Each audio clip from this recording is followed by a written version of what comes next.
In the hushed opulence of a private Manhattan dining room, where shadows clung to mahogany walls and secrets were traded over crystal glasses, 22-year-old Clara moved with a practiced invisibility. The scent of aged leather and expensive cologne was a world away from her small Queens apartment, a stark reminder of the life she served but could never touch. Tonight was a trial, a chance to secure a permanent position at this temple of wealth. As she leaned in to refill a water glass, a careless, dismissive shove from a guest sent a tremor through her arm.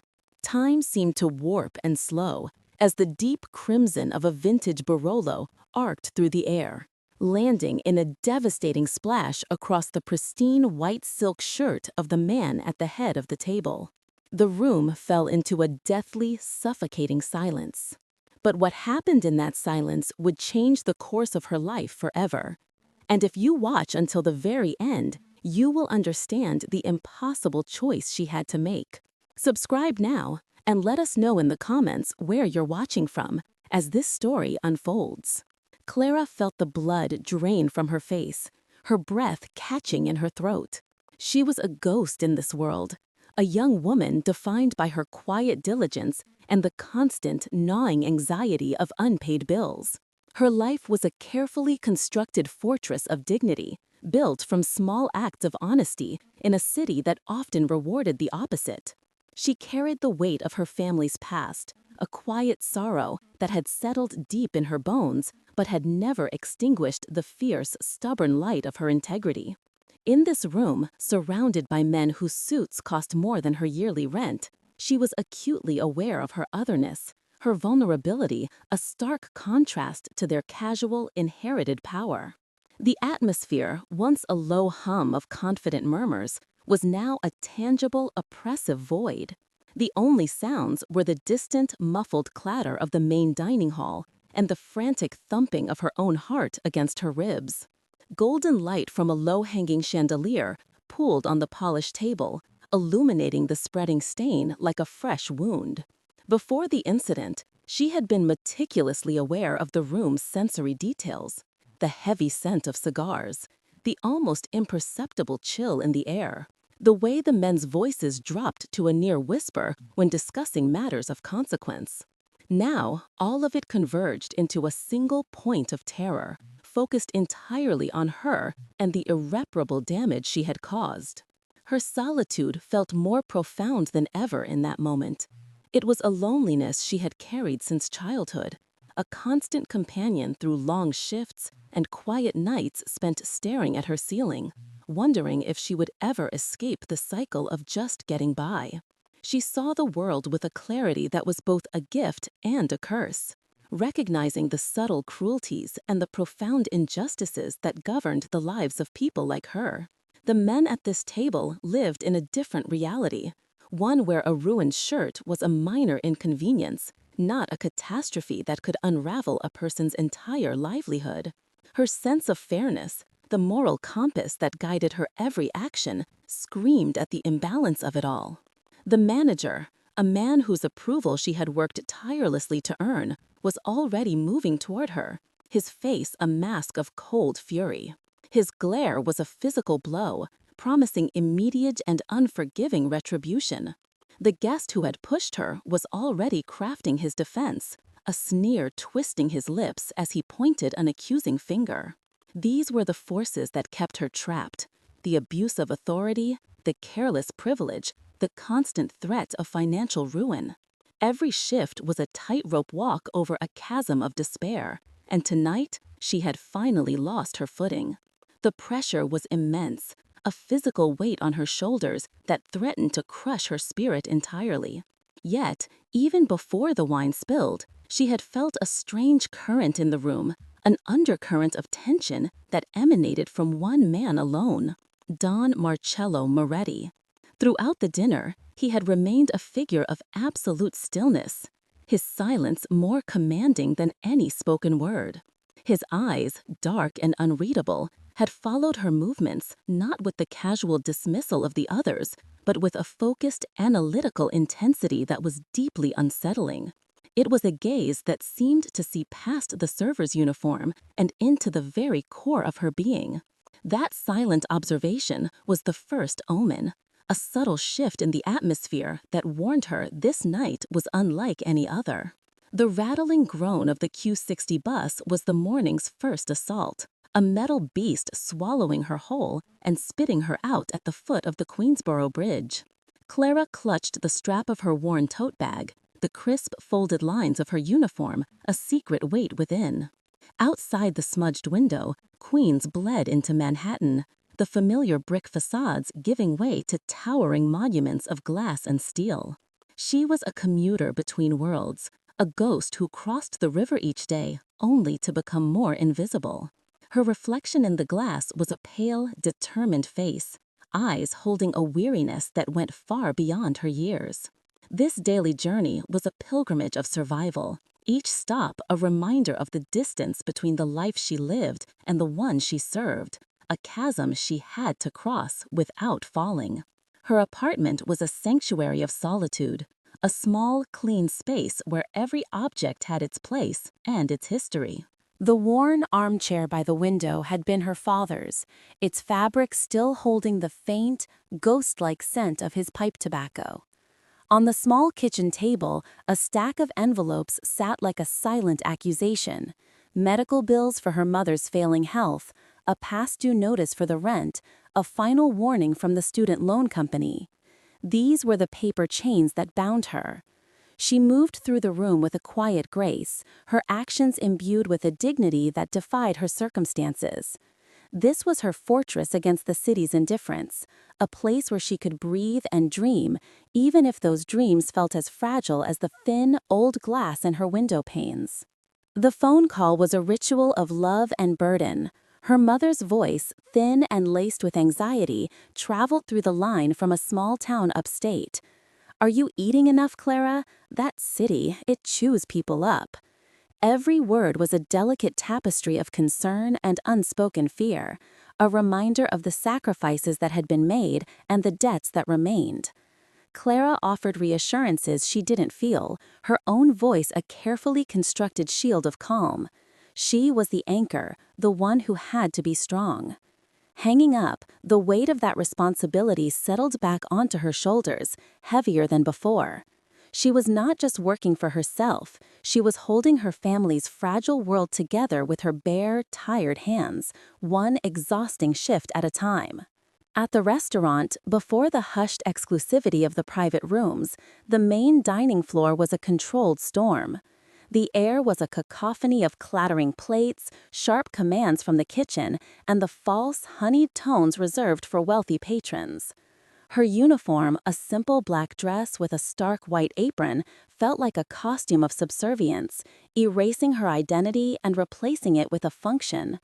The hours stretched into an eternity, marked only by the relentless ticking of the large clock in the kitchen, its hands moving with agonizing slowness. Each tick was a second of her life traded for a meager wage, a countdown to a future she feared was already written. She moved through the chaos with a practiced efficiency, her face a mask of polite neutrality that hid the silent scream inside. Her manager, Mr. Davies, patrolled the floor like a predator stalking his territory. His praise was rare, and his criticism was a public spectacle, designed to humiliate. Earlier that day, he had cornered her by the service station, his voice a low, venomous hiss. "A glass was chipped, Clara. Do you have any idea what these cost?" He held it up to the light, not for her to see the minuscule imperfection, but for everyone else to see her failure. She stood perfectly still, absorbing the injustice without a word, her jaw tight. This was the texture of her oppression, small, daily cuts to her dignity, a constant reminder of her precarious position. To fight back was to risk everything. To endure was to let a small piece of her spirit die with each passing day. In the stolen moments of her break, huddled in the cramped staff locker room, she would lose herself in a small, worn sketchbook. Here, on the clean, white pages, she was not a waitress. She was an architect. She drew buildings that soared into the sky, structures of light and air, homes with wide windows and open spaces. It was a secret, silent rebellion, a world she built with graphite and imagination where she had control, where beauty and function coexisted in perfect harmony. The contrast was a painful, constant ache in the center of her chest, a reminder of the person she was meant to be. The summons to Mr. Davies' office felt like a walk to the gallows. But instead of dismissal, he offered an assignment. "You'll be serving the private party in the Oak Room tonight. Don't mess this up, Clara. These are not people you want to disappoint." The words were a mix of opportunity and threat. The Oak Room was reserved for the city's true elite, the unseen power brokers. A successful night could mean a promotion, better tips, a slight easing of her financial chokehold. A single mistake, however, would mean immediate termination and a black mark on her record. She felt a cold knot of fear tighten in her stomach, but she nodded, her face betraying nothing. It was a test, she knew, and failure was not an option. Stepping into the Oak Room was like entering another dimension. The chaotic noise of the main restaurant faded away, replaced by a profound, weighted silence. The air smelled of old money, of polished mahogany, aged leather, and a hint of expensive scotch. A single grand chandelier cast a warm, golden glow over a long table set with immaculate crystal and silver. The room was empty, waiting. It felt like the heart of the establishment, a place where the city's real business was conducted in hushed tones. Her simple uniform felt glaringly out of place, a mark of her otherness in this temple of power. She was an intruder here, a temporary fixture in a world she could only ever observe from the periphery. As the guests arrived, their presence filled the room with an almost physical pressure. They were men who were accustomed to being obeyed, their confidence an impenetrable armor. Among them, one man was different. He sat at the head of the table, a figure of absolute stillness in a dark, impeccably tailored suit. He didn't speak, he didn't gesture, yet the entire room seemed to orbit around his silence. His eyes, dark and piercing, missed nothing. Clara felt their weight on her as she moved, a gaze that was not leering or dismissive, but analytical, as if he were taking her apart piece by piece. She instinctively knew he was the center of power here, a man whose quietude was more commanding than any shout. The tension in the room was a living thing, coiling tighter with each passing minute. The guest to her right, a man with a booming voice and a careless laugh, was growing louder, more demanding. He gestured wildly while telling a story, his hand moving without regard for the space around him. From the corner of her eye, Clara saw Mr. Davies watching from the doorway, his expression a mask of pure anxiety. She focused on her task, her movements precise and controlled as she approached the table, the heavy bottle of Barolo in her hand. The world seemed to narrow to that single precarious action. Pour the wine, do not falter, do not fail. Her heart hammered against her ribs, a frantic drumbeat counting down to a disaster she could feel coming. The crimson stain bloomed across the white silk like a dark, fatalistic prophecy. Time itself seemed to curdle, thickening into a suffocating silence that pressed in on Clara from all sides. The low hum of confident conversation was gone, replaced by the frantic, bird-like flutter of her own heart. She saw the scene as if from outside her own body, the accusing stares, the opulent mahogany walls that now felt like the interior of a coffin, and the still, imposing figure at the head of the table. Don Marcello Moretti had not moved a muscle. He simply watched the wine seep into the expensive fabric, his expression as unreadable as polished stone, making the wait for his reaction a form of exquisite torture that was far worse than any immediate outburst of anger could ever be. The guest who had shoved her, a weasel-faced man reeking of self-importance, was the first to break the spell. "Look what she did! Clumsy girl, absolutely ruined." His voice was a sharp, ugly thing in the hollowed quiet. From the doorway, Mr. Davies' face had contorted into a mask of pure horror, his eyes promising a swift and merciless professional execution. Clara stood frozen, the empty bottle still in her hand, a perfect scapegoat caught between careless privilege and terrified authority.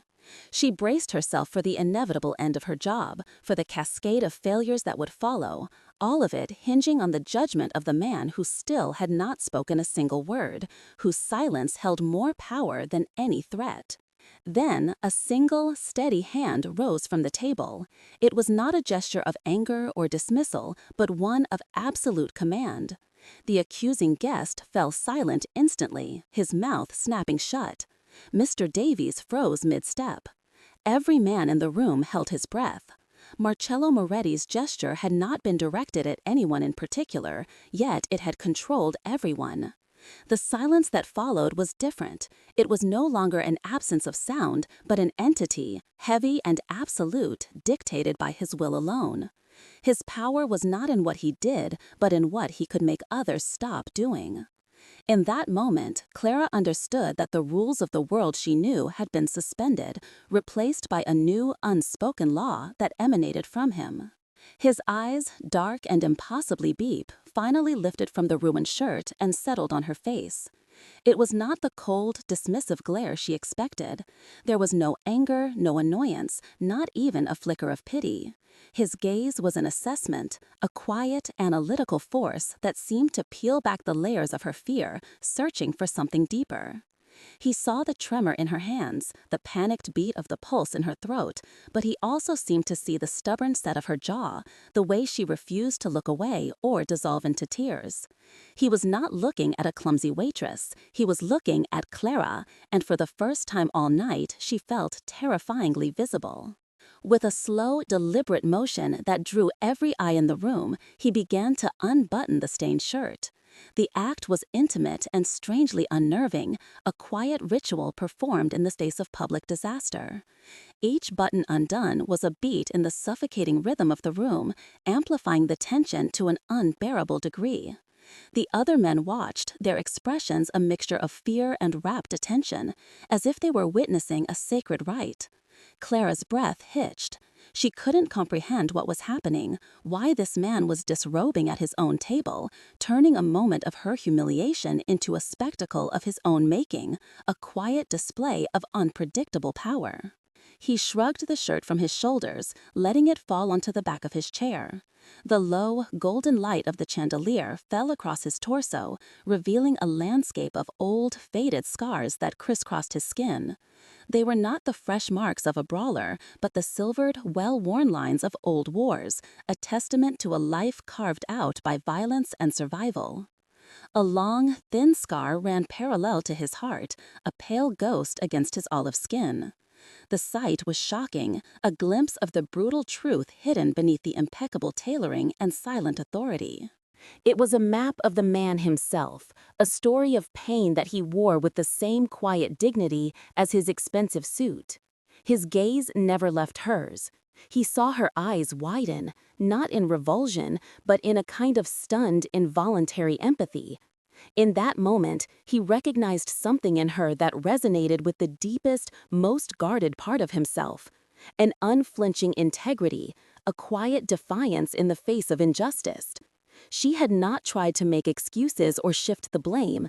She had simply stood and owned the disaster, her silent strength a stark contrast to the hollow blustering of the men around him. For the first time in years, Marcello Moretti felt the foundations of his cold, controlled world shift, destabilized by the unwavering gaze of a girl who had nothing. With a barely perceptible tilt of his head, he gave an unspoken order. The other men, including the one who had caused the incident, rose in unison, their chairs scraping softly against the polished floor. They filed out of the room without a single word, their departure as swift and silent as a receding tide. Even Mr. Davies seemed to understand he was to vanish, melting back into the hallway and leaving the heavy oak door slightly ajar. Suddenly, the cavernous room contained only the two of them, the space between them charged with a dangerous, unspoken current. Clara was alone with the city's most feared man, and she was no longer afraid for her job. She was afraid of something else entirely. He remained seated, the faint scent of scotch and something uniquely masculine reaching her across the table. When he finally spoke, his voice was low and resonant, a sound that seemed to emanate from the very foundations of the building, filling the silence without breaking it. "A stain can be a mark of carelessness," he said, his eyes holding hers, "or a badge of honor. It all depends on who's looking." The words were not an absolution, nor were they a threat. They were a statement of a different kind of truth, a philosophy forged in a world where morality was a luxury and perception was everything. He was speaking about the wine, but he was also speaking about her, and about the scars he wore so openly. Then he stood, his tall frame casting a long shadow across the room. He left the ruined shirt draped over the chair, a white flag of surrender to an unexpected event, or perhaps a trophy from a battle only he understood. He walked past her toward the door, his presence a physical force that made the air around her feel thin. He did not look back. Clara was left standing in the gilded silence, her body trembling not from fear, but from the aftershock of the encounter. The ghost of his presence lingered, a heavy, indelible impression that settled deep in her soul, and she knew, with a certainty that chilled her to the bone, that her life had just irrevocably altered. The days that followed were a study in surreal normalcy. Clara was not fired. Mr. Davies, in fact, avoided her gaze entirely, a thin sheen of sweat perpetually on his upper lip whenever she was near. The other staff treated her with a new, fearful reverence, as if she were a fragile relic from a forgotten religion. She continued her shifts, her hands steady as she poured wine and cleared plates, but her mind was a tempest. The memory of the oak room was a brand on her consciousness, the image of Marcello Moretti's scarred torso and the low, resonant timbre of his voice replaying in an endless, haunting loop. She felt a profound shift in the very air she breathed, as if she were now walking through a world whose hidden architecture had been suddenly revealed to her. She began to see shadows where there were none, to feel eyes on her when she was alone. The city, once a backdrop of indifferent noise, now seemed to hold a specific, focused silence just for her. One evening, as she waited for the late bus, a long, black sedan with tinted windows slowed as it passed, its engine a low, predatory purr. It didn't stop, but she felt the weight of a gaze from behind the dark glass, a silent acknowledgement that chilled her to the bone. It was him. She knew it with a certainty that defied logic. This was not a chance encounter. It was a message. He was watching. Her world, once small and contained, now had an invisible perimeter, and he was its silent, unseen guardian.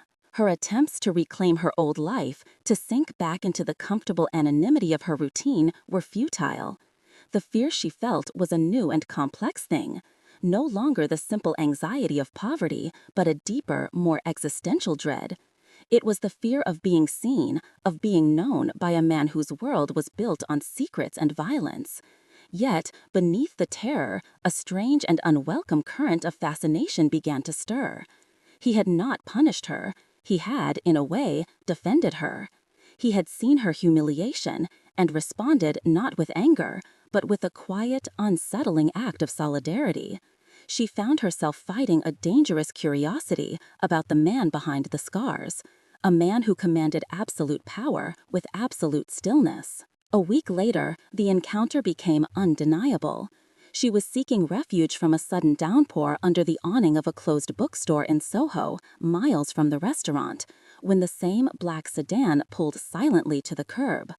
The back window lowered with a soft electronic hum, revealing Marcello Moretti in the shadowed interior. He wasn't looking at her, but straight ahead, his profile sharp and severe against the rain-streaked city lights. The moment stretched, thick with unspoken meaning. He was not inviting her in, nor was he threatening her. He was simply there, a fixed point in her chaotic world. The proximity was overwhelming, the air between them charged with a voltage she could feel on her skin, a silent conversation taking place in the space of a few feet. He finally turned his head, and his eyes met hers through the rain. The intensity of his gaze was a physical force, stripping away the noise of the city, the chill of the storm, everything but the two of them. There was no warmth in his expression, but there was a flicker of something else, a deep, ancient weariness, a recognition that seemed to span a lifetime. It was the look of a man who had seen the worst of the world and found something in her that he had thought long extinct. Then, just as quickly as it appeared, the window slid up and the car pulled away, leaving her with the ghost of his presence and a heart hammering a frantic, terrified rhythm against her ribs. The next day, a package arrived at her apartment, delivered by a courier with no return address. Inside, nestled in black tissue paper, was a set of professional-grade architectural pencils and a large, leather-bound sketchbook, its pages thick and creamy. There was no note. There didn't need to be.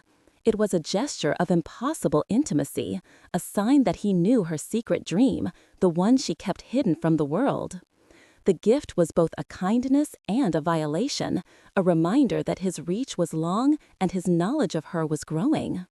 She ran her fingers over the smooth leather, torn between gratitude for being seen so completely and terror at being so exposed. He was not just watching her, he was learning her. This silent courtship of observation and proximity intensified her internal conflict until it became a constant, low-grade fever. Part of her, the sensible, moral part that had guided her entire life, screamed at her to run, to disappear, to sever this dangerous, invisible thread connecting them. But another, more hidden part of her was drawn to the quiet intensity of his attention. In a life defined by being overlooked and dismissed, his focused gaze was a powerful, addictive thing. He saw her strength, her defiance, her hidden passions. He was the only person who had ever looked past the waitress uniform and seen the architect within, and that recognition was a more potent lure than she had ever imagined. She began to notice the small, subtle ways his influence smoothed the sharp edges of her life. A notoriously difficult landlord suddenly became accommodating. The final notice on her mother's medical bill was mysteriously resolved, the balance paid by an anonymous benefactor. These were not grand gestures, but quiet, efficient acts of power, executed from the shadows. Clara felt a growing sense of obligation, a debt she could never repay, that tied her to him more securely than any spoken promise. She was living under the umbrella of his protection, a gilded cage she had not asked for, but was now afraid to leave. His power was a comforting warmth and a suffocating weight all at once. One night, as she was leaving work through the back alley, she found him waiting for her, leaning against the cold brick wall, shrouded in shadow. The faint glow of a street lamp caught the silver at his temples, making him seem less like a crime lord and more like a figure from a tragic opera. She stopped, her hand flying to her throat. "What do you want?" she whispered, the words barely audible.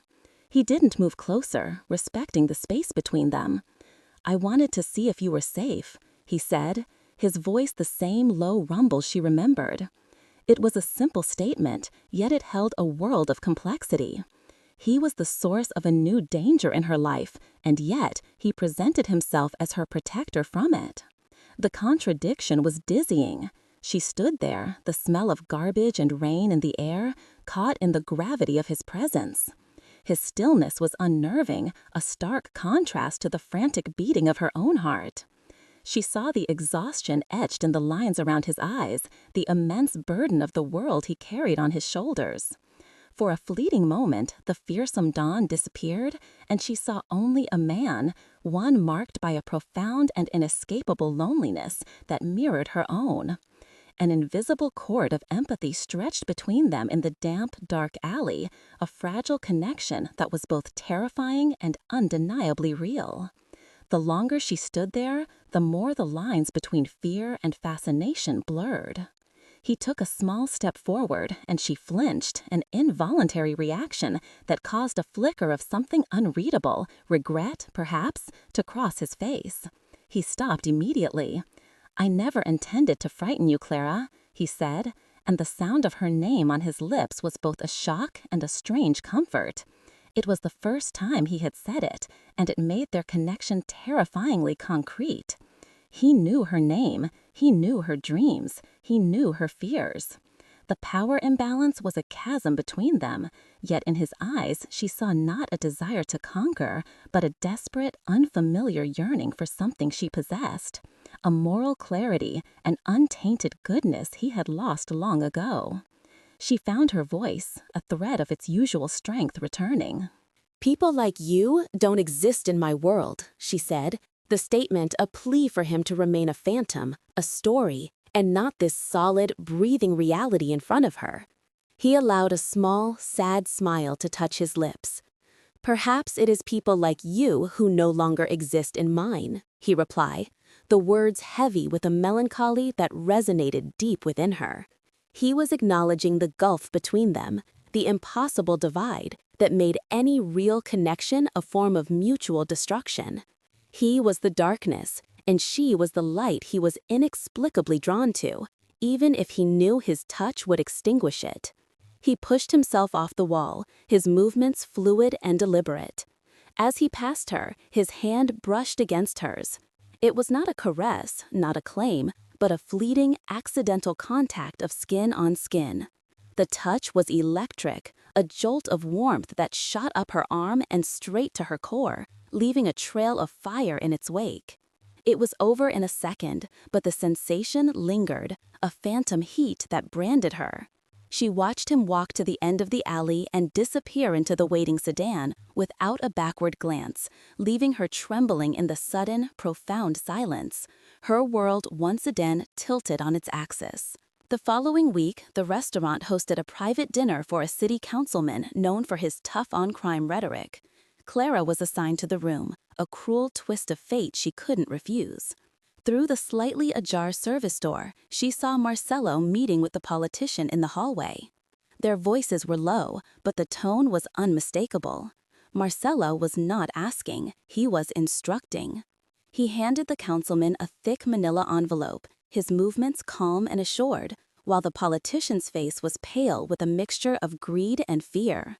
Clara watched, her blood running cold, as the clean, moral lines of her world dissolved into the murky gray reality of his. This was the man who gifted her sketchbooks and ensured her mother's bills were paid.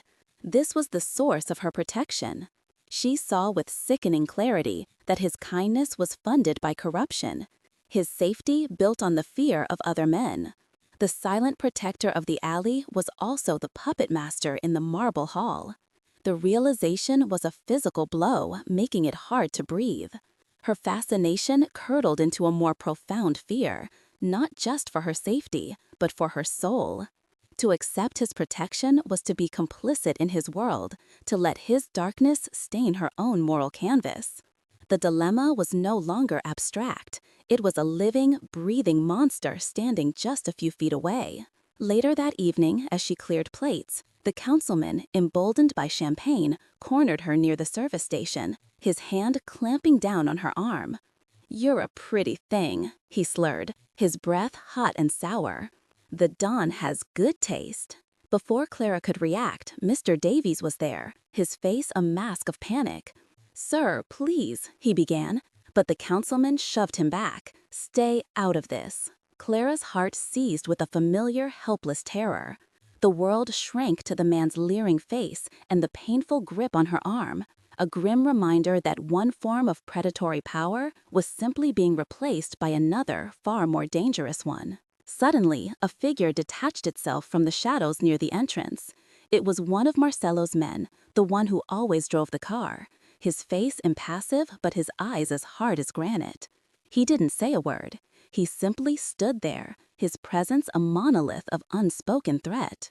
The councilman saw him, and the color drained from his face. His hand dropped from Clara's arm as if it had been burned.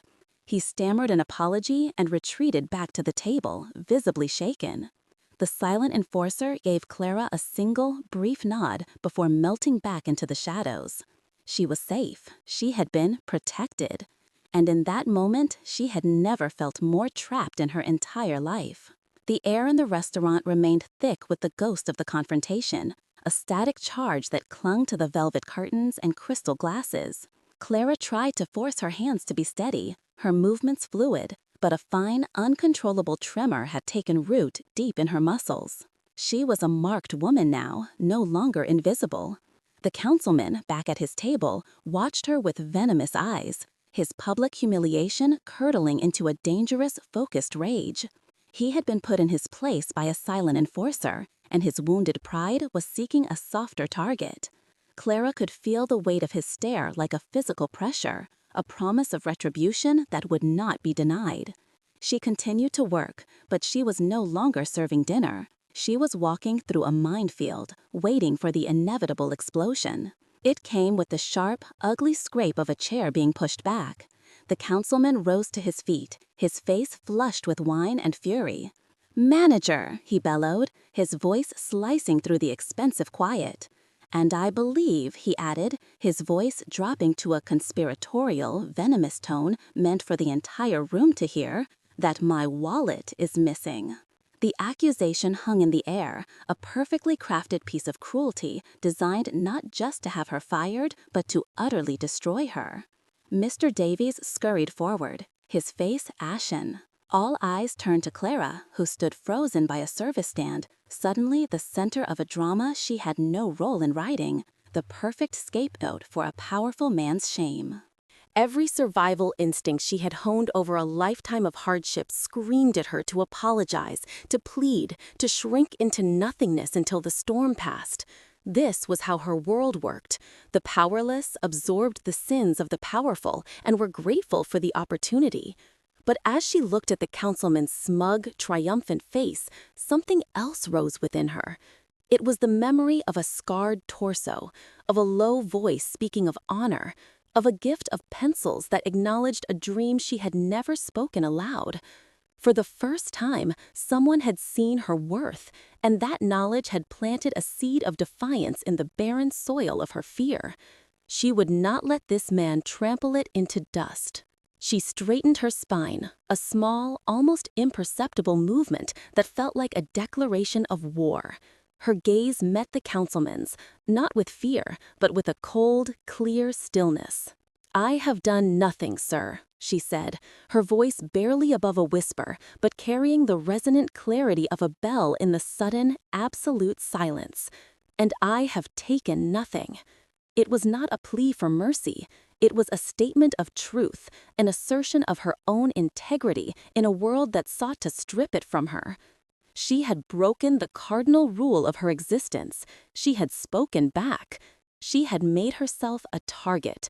And in doing so, she had finally claimed her own ground, however small and precarious it might be. The councilman's face contorted with rage at her defiance. This was not the reaction he had anticipated. He took a step toward her, his bulk casting a menacing shadow. "You dare," he hissed, his hand rising, his finger jabbing toward her face. "You worthless little." The threat of physical violence hung in the air, thick and suffocating.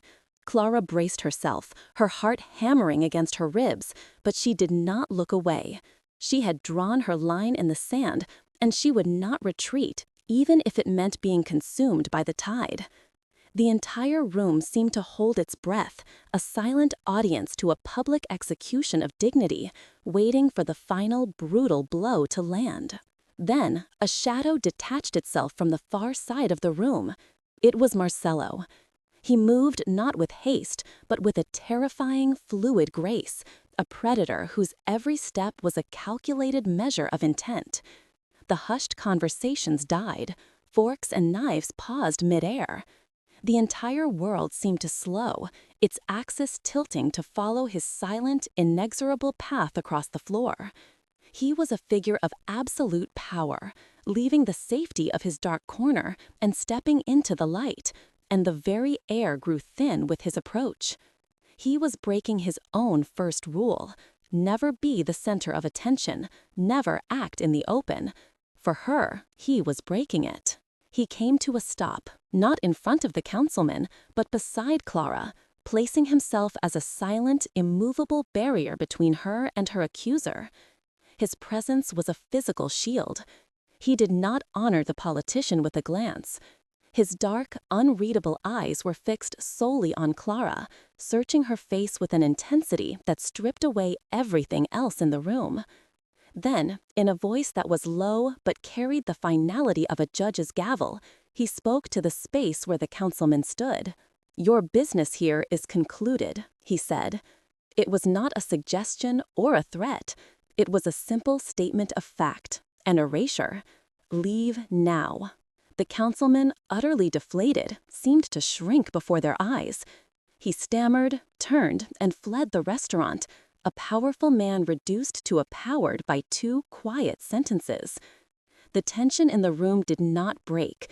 It transformed, focusing entirely on the 2 figures left standing in the wake of the storm. Marcelo finally turned his full attention to Clara. He saw the violent tremor that shook her body, the tears of shock and terror that welled in her eyes but refused to fall. He saw the immense cost of her courage. In that moment, a profound, protective instinct he had buried decades ago under layers of scar tissue and calculated cruelty broke through the surface, raw and undeniable. Slowly, as if moving through water, he lifted his hand. It was a gesture of immense vulnerability, an offering.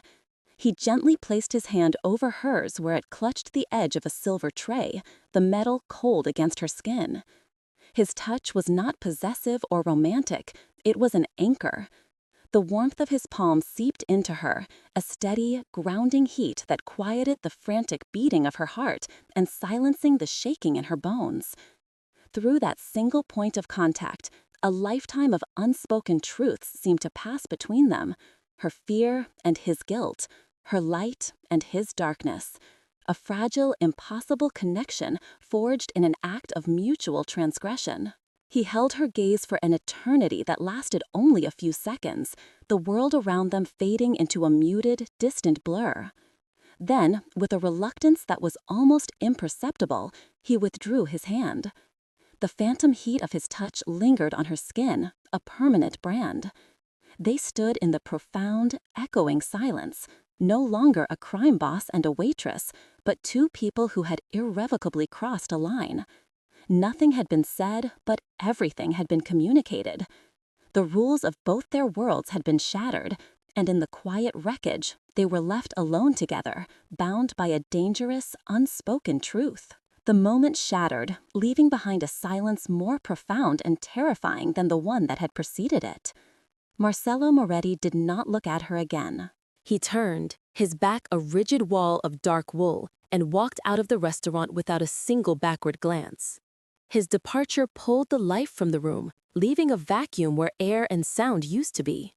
Clara remained by the service stand, the ghost of his touch a searing brand on her skin. The other patrons averted their eyes, whispering behind their napkins.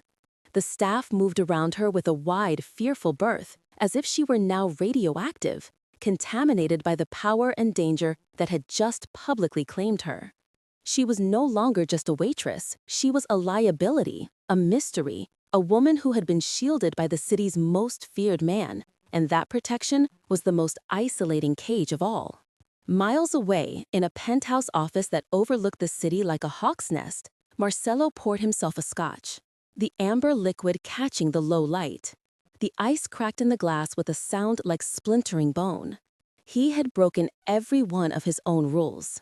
By stepping into the light, he had not only exposed himself, but had illuminated her, painting a target on her back for every rival, every enemy, every ambitious underling looking for leverage. Protecting her in that moment of public fury had been a primal, thoughtless instinct, but the consequences were a cold, calculated reality. He had seen the purity in her, a thing he thought the world had beaten out of everyone, and in his selfish desire to preserve it, he had likely signed its death warrant. The weight of his actions settled in his chest, colder and heavier than any stone. Clara did not return to the restaurant the next day, or the day after. She couldn't. The thought of facing Mr. Davies' terror or the staff's fearful curiosity was unbearable. She stayed within the 4 walls of her small queen's apartment, the silence a constant humming companion.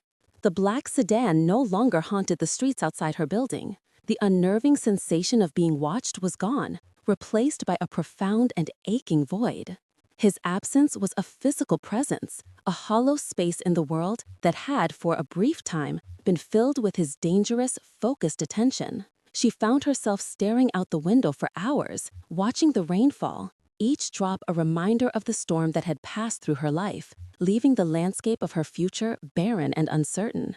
Her moral compass, once a fixed and steady point, now spun wildly. The beautiful architectural pencils he had given her sat on her small desk, their sleek bodies a testament to a kindness that was inextricably linked to corruption and violence. She had been saved by the very system of power and fear she found so repellent. The shame of her unwilling complicity warred with a deep, unsettling gratitude. He had seen her, truly seen her, and defended her dignity at great personal cost. This contradiction was a poison that seeped into her thoughts, tainting her dreams and making her question the very foundation of her own integrity. How could she condemn the darkness when it had been the only thing to offer her a shield against a different kind of evil? Marcelo made the decision with the same cold finality with which he ran his empire. He would sever all contact. He would become a ghost to her once more. He gave the order to his men. She was to be left completely alone. No surveillance, no interference, no more anonymous gifts. It was the only way to pull the target off her back, to let her dissolve back into the city's anonymous millions where she would be safe. It was an act of profound protection that felt to him like a self-inflicted wound. He stood at the vast window of his office, the city lights a galaxy of indifferent stars below, and felt a loneliness so complete, so absolute, that it threatened to swallow him whole. He had found a flicker of light and was now forced to plunge himself back into total darkness to keep it from being extinguished. As the days bled into weeks, the sharp edges of Clara's fear began to soften, replaced by a painful, crystalline lucidity. The terror she had felt was slowly transforming into a complex, sorrowful empathy. She began to understand the impossible calculus of his world, where an act of protection was also an act of endangerment, where kindness was a currency paid for with risk. She no longer saw him as a simple monster or an unlikely savior. She saw a man imprisoned by the very power he wielded, a man who had recognized in her a freedom he could never possess. This new understanding did not lessen her fear of his world, but it deepened her sense of connection to the man himself, a tragic, solitary figure who had briefly stepped out of his cage for her. The city became a canvas for their shared solitude. From her small window in Queens, Clara would watch the distant, glittering skyline of Manhattan, a place that now felt like a foreign country, the seat of his lonely kingdom. Miles away, Marcelo would often find himself looking east across the river, his gaze fixed on the muted glow of the outer boroughs. They were two solitary figures under the same vast, indifferent sky, separated by a river that might as well have been an ocean, each haunted by the memory of a touch, a look, a moment when their two worlds had collided with the force of a tectonic shift. The news reached her not as a headline, but as a whispered rumor passed between vendors at a local market. The councilman who had accused her had resigned abruptly, citing a sudden and unspecified family crisis. His political career, once so bright, had been extinguished overnight, leaving behind only whispers of a scandal that was never proven but universally understood. It was Marcello's work, a final, invisible act of justice delivered from the shadows. It was a ghost's parting gift, a quiet, brutal message to the world that she was still under a protection she could not see. The knowledge brought her no comfort, only a renewed sense of a profound, unpayable debt that bound her to him, even in his silence. Her sketchbook remained on her desk, its clean, white pages a stark and silent rebuke. She would pick up the pencils, their weight familiar and comforting in her hand, but she could not bring herself to draw. The lines would not come. Her imagination, once a sanctuary, was now a space occupied by the memory of him. The silence he had left behind was not empty. It was filled with all the words that had never been spoken, the questions that could never be asked. The entire story of their connection existed in those unspoken spaces, in the charged air of an alleyway and the lingering warmth of a hand covering hers. Those silent moments had become a language all their own, and she replayed them endlessly in her mind. A heavy autumn fog rolled in from the river, blanketing the city in a soft gray silence. The ticking of the clock on her wall was the only sound, each second a small metallic beat marking the passage of time, stretching the distance between that night and now. The void Marcello had left was no longer an absence, but a permanent fixture in her soul, an echo chamber for the memory of his sacrifice. She was finally free from the danger of his world, but she understood with a chilling certainty that she would never be free from the man himself. He had retreated back into the shadows, but not before leaving an indelible part of his own darkness with her, a permanent stain on the pristine fabric of her life. 3 years had passed, a lifetime measured not in days, but in the quiet, steady strokes of a graphite pencil on thick, creamy paper. Clara stood not in a servant's uniform, but in a tailored black dress of her own design, under the high, vaulted ceilings of a gallery showcasing the city's most promising young architects. Her name was on a plaque, next to a series of renderings for a community library, a structure of light and open space. She had escaped. She had built a new life from the ashes of the old one, brick by brick, line by line. Yet, even here, in the heart of her own triumph, she sometimes felt the ghost of a gaze, the phantom weight of a protection she had never asked for but could never forget. The memory of him was a foundation stone in the architecture of her new self, a dark, solid thing upon which everything else was built. Across the crowded room, through a sea of champagne flutes and polite, ambitious chatter, she saw him. He was a fixed point of stillness in a world of motion, his dark suit an echo from a life she no longer lived. Marcello Moretti looked older, the silver at his temples more pronounced, but the immense gravitational power of his silence was unchanged. He was not looking at her. His attention was fixed on her design, his head tilted in quiet contemplation. The air in Clara's lungs seemed to evaporate, the ambient noise of the gallery fading into a distant, muted roar. The entire universe contracted to the space between them, a chasm of unspoken history, of shared secrets, and a debt that had no name. Her hard-won composure threatened to shatter like fine crystal. As if he could feel the intensity of her stare across the chasm of the room, he slowly lifted his head. His eyes found hers instantly, a connection as immediate and certain as a magnetic pull. There was no shock in his gaze, no surprise, only a deep, weary recognition, as if he had been expecting to find her here all along. In that single, protracted moment, 3 years of silence were filled with a conversation that had no need for words.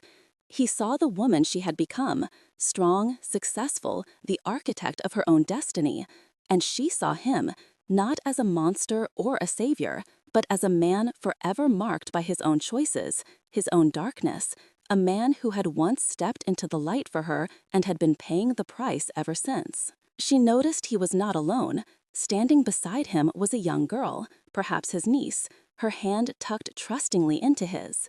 He turned his attention to the girl, and Clara saw a change in him that was more profound than any scar. The way he leaned down to listen to her whisper, the gentle, protective curve of his shoulders, it was a softness, a quiet, paternal tenderness that had not existed in the man she knew. He was still a king in his dark kingdom, but he had learned a new language, a new way of protecting the light without possessing it. He was learning in his own solitary way how to cultivate a garden in the shadows, a lesson her very existence had taught him. The sight was a revelation, a quiet absolution that settled her own restless soul. His gaze returned to hers one last time. He gave her a single, almost imperceptible nod. It was not a greeting, nor was it a farewell. It was a release. It was an acknowledgement of her victory, a final, silent severing of the invisible thread that had bound them together. In that gesture, he was setting her free, and, in doing so, finding a measure of his own redemption. He then turned, placed a guiding hand on the young girl's shoulder, and melted back into the crowd, disappearing as completely as he had that night in the alley. He was gone.